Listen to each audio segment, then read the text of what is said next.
Hello and welcome to another episode of Anime Explained. I'm Shergog, your host, and today we are going to take a closer look at Mushoku Tensei and at why Badigadi wanted to see and fight Rudeus so badly. But before we're going to do so, let me quickly thank my Patreons for supporting this channel, as well as say thanks to all users of the YouTube thanks function for making one-time donations. And now with that said, let's get to the topic at hand. Badigadi is a demon from the Immortal Demon Clan.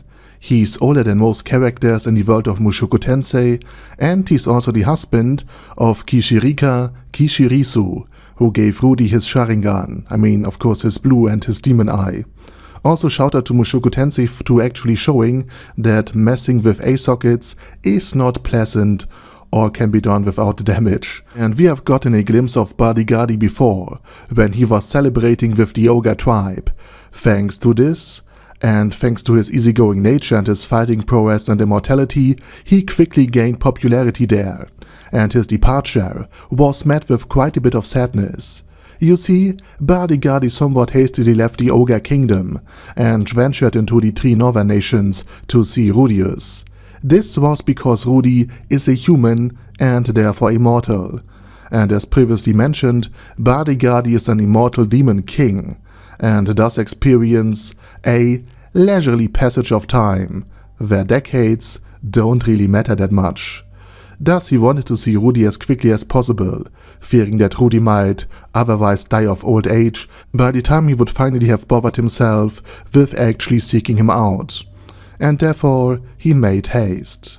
Now, Badigadi is still a demon lord, and therefore his appearance caused quite a bit of uproar in the north, to say the absolute least. To put it in perspective, this is akin to Godzilla appearing in Japan and walking down an intercity highway. So of course there was quite a bit of reaction to his appearance. And some adventurers banded together to attack him, while other nations were just happy to let him pass undisturbed, hoping that his target was some other kingdom, some other nation, or at least some other town and city. But nothing that the northern nations did could stop Badigadi, or even slow him down or permanently maim or hurt him. And therefore eventually he had arrived at Ranoa Academy, where he challenged Rudeus to a duel, after making sure he is first in line. And the reason for this is that Badigadi's fiancée, Kishirika, held Rudy in high esteem, which made Badigadi somewhat envious. Thus he wanted to personally assess Rudy's strength, hence the duel. And upon learning that Rudy had managed to wound Orsted, even if it had been just a little, Badigadi naturally wanted to witness Rudy's true strength firsthand. This led to him allowing Rudy ample time to fire off the magical equivalent of a railgun projectile. The stone cannon projectile was so potent that it easily breached Badigadi's massive battle aura, the mana armor that he has shrouded himself in, and that would keep him safe from almost any other attacks. And once the projectile hit, Badigadi was also propelled backwards, but sadly for him in multiple directions simultaneously. And the reason why Rudy's ability to wound Orsted was so astonishing to Badigadi is that the dragon species, to which Orsted also belongs, possess the capability to at least potentially permanently kill the members of the immortal demon race, including Badigadi himself. Furthermore, Orsted is one of the 7 great powers, and this naturally heightened Badigadi's interest in Rudy, simply because he had managed to wound such a powerful opponent. And again, after reassembling himself, he was delighted to find out that Rudy was indeed strong and that his fiancée had not overpromised. Netorare aside, it's important to mention that in a real battle, especially against a formidable opponent and melee specialist like Badigadi, Rudy wouldn't have had the time to launch such a powerful projectile, especially considering he wasn't the best melee fighter and lacked the battle aura. This casting time of spells was also emphasized in a small scene with Cliff Grimoire, and it will remain a crucial factor in most fights. and following Badigadi's knockout and his prompt regeneration, he simply knocked out Rudy after tricking him to shake his hands. And that's the reason why Rudeus found himself waking up in the infirmary. And before I forgot, from the Academy's perspective, this duel wasn't intended to defeat Badigadi. Ranoa and the other northern nations considered Badigadi's appearance, as mentioned, as a de facto invasion, prompting them to gather forces around the Academy, including people like Soldat Heckler and his clan, to oppose Badigadi.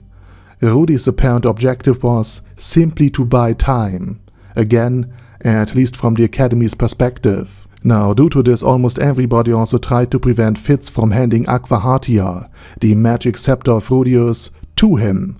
However, Fitz had managed to do so anyway, thanks to in no small part his magic outfit, which significantly increased Fitz's speed. And the enhancement that was responsible for this boost were actually Fitz's boot. And he still had other magical items at his disposal. But that's also a topic for another video.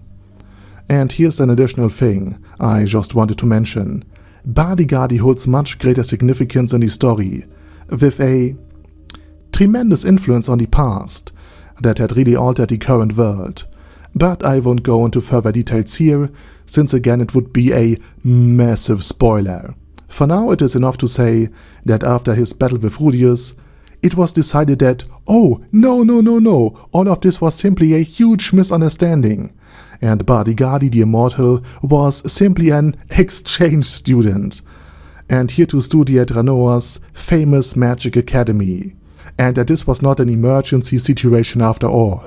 So therefore the adventurers and troops that had been mobilized to fight him could be demobilized and just let go, since, again, it was pretended that all of this was simply just a big misunderstanding. And yes, afterwards, both Rudy and Badigadi became friends.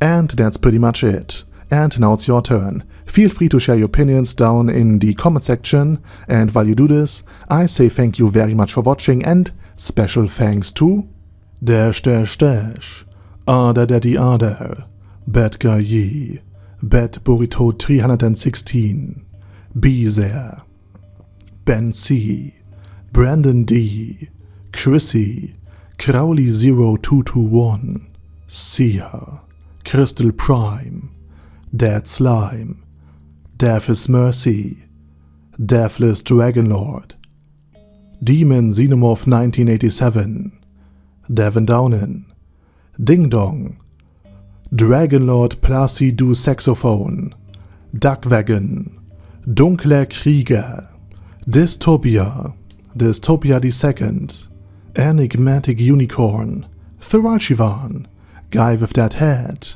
Hector Marino, Hoss, Huster, Jacob G, Jana B, Jason, J. Morris, Chromius, Kyle R, Lee K. Long, Legendarius, Lelouch Britannia with a Mustache, Lexus Fox, Lord Nishikian Rai, Lord Touch Me, Loverazor, Merovec, Mr. Shoes, Mr. Tweaker, Michael R, Michael Y, Nope, Oh Hell No, Normal Toad, O'Kill, Overlord General Gasper, Paddy Pantom, Personage, Primus 11, Rhinomere, Q&A Caracos P, Shergox is Daddy, Shadow Lightning Wolf, Shrine Keeper, Super Tier Magic Batista Bomb, Supreme Cheese, Staris, Ted, Texas Deer, The Orc Warboss,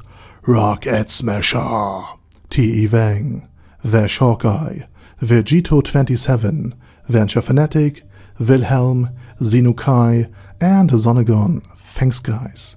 Anyway, have a nice day, and I hope to see you all again soon on my next video.